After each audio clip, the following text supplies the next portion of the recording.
روشنی کے سفر کے نئے ولاگ میں آپ اپنے میزبان آفتاب احمد خانزادہ کے ساتھ ہیں۔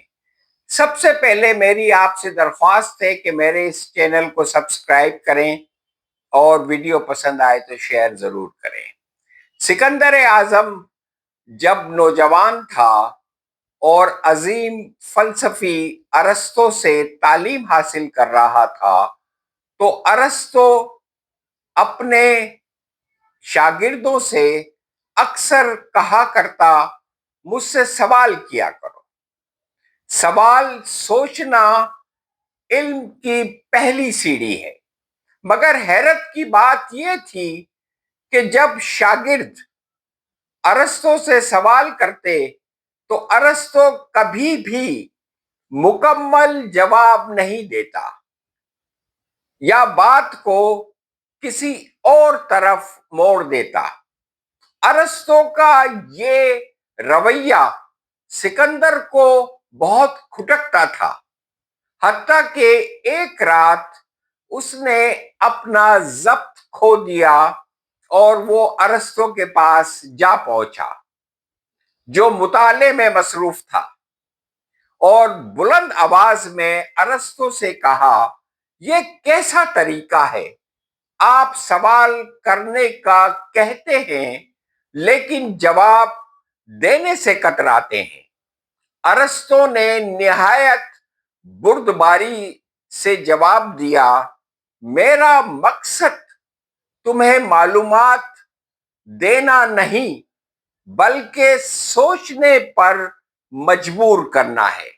اگر میں تمہیں تمہارے ہر سوال کا حتمی جواب دے دوں تو تم میری بات کو آخری سچ سمجھ کر اپنی تلاش روک دو گے۔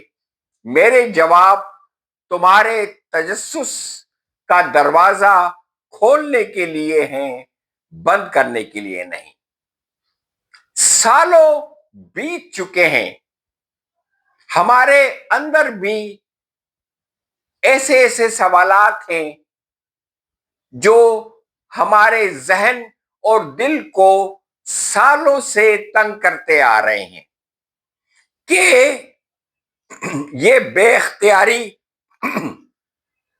اور بے حقوقی جو ہمارا مقدر بنی ہوئی ہے، کیا یہ خدا کی جانب سے ہے؟ کیا یہ ذلت اور خواری، یہ غربت اور افلاس، یہ بھوک، یہ ہر چھوٹی چھوٹی خواہش کے لیے تڑپنا کیا ہمارا نصیب ہے؟ کیا ہمارے نصیب میں ہمیشہ ایسے ہی کرپٹ سیاستدان آتے رہیں گے کہ جو ابتدا تو اپنی سیاست کی انتہائی غربت کی حالت میں کرتے ہیں، لیکن جب وہ ہمارے ووٹوں کے ذریعے ایوانوں میں اور بڑے بڑے منصب پر پہنچ جاتے ہیں تو پھر وہ راتوں رات ارب پتی کیسے بن جاتے ہیں؟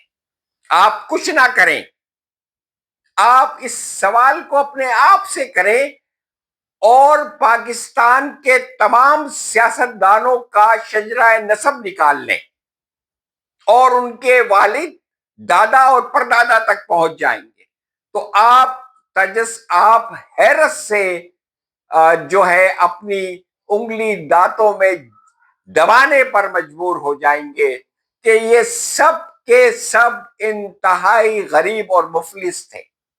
آپ اور کچھ نہ کریں، آپ پاکستان بننے سے پہلے جو انگریزوں کی مخبری کرتے تھے اور جنہیں جاگیریں جو ہے وہ تحفے میں انگریز دیا کرتے تھے، وہ آج سب کے سب پاکستان کے بڑے بڑے جاگیردار سرمایہ دار بن چکے ہیں، اور یہ جو ان کے پاس دولت ہے وہ تمام کی تمام ناجائز طریقوں سے کمائی گئی۔ آپ اس کی ریسرچ کر لیں، آپ اس کو سوچ لیں، آپ اس سوال کے جواب کی کھوج لگا لیں تو آپ اسی نتیجے پر پہنچ جائیں گے کہ یہ سب دولت ناجائز طریقے سے حاصل کی گئی ہے۔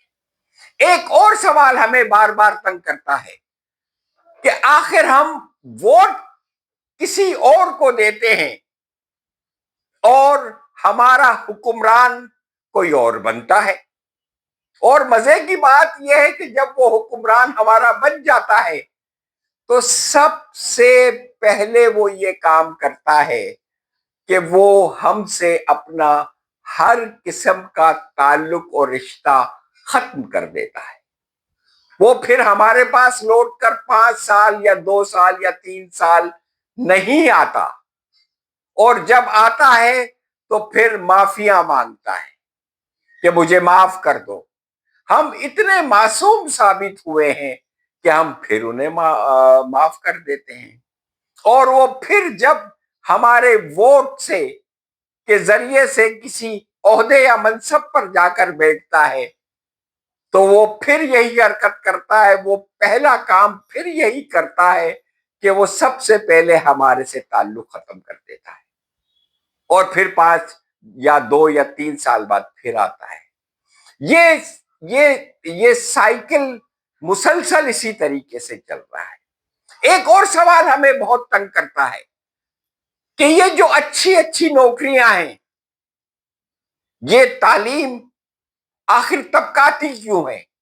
ہمیں ہمارے نصیب میں صرف پیلے اسکول کیوں ہیں؟ ہمارے بچے ایک چھوٹے چھوٹے اسکولوں میں معمولی سے اسکولوں میں پڑھنے پر کیوں مجبور ہیں؟ ہمارے بچے کیوں دکانوں پر چھوٹوں کا کردار ادا کرنے پر مجبور ہیں؟ یہ غربت، یہ ذلت، یہ پانی اور بجلی کی کمی، یہ روزگار کی کمی، یہ صحت کی بالکل نہ ہونے والی سہولیات آخر ہمارے ہی نصیب میں۔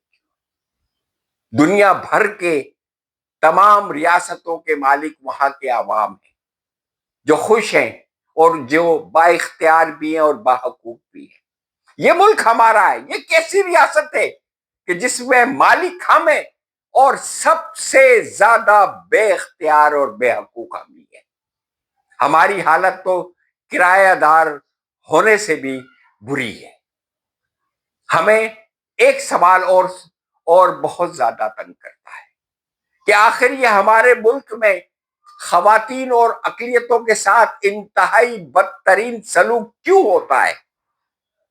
ان کی جائیدادوں اور ان کے حقوق دینے کی بجائے ہم سارے کے سارے حقوق چند لوگ جو اس ملک کی ایلیٹ کلاس ہے یا شرافیہ ہے وہ کیوں غصب کر لیتی ہے اور انہیں انتہائی شرمناک طریقے سے کیوں کچلتی رہتی ہے؟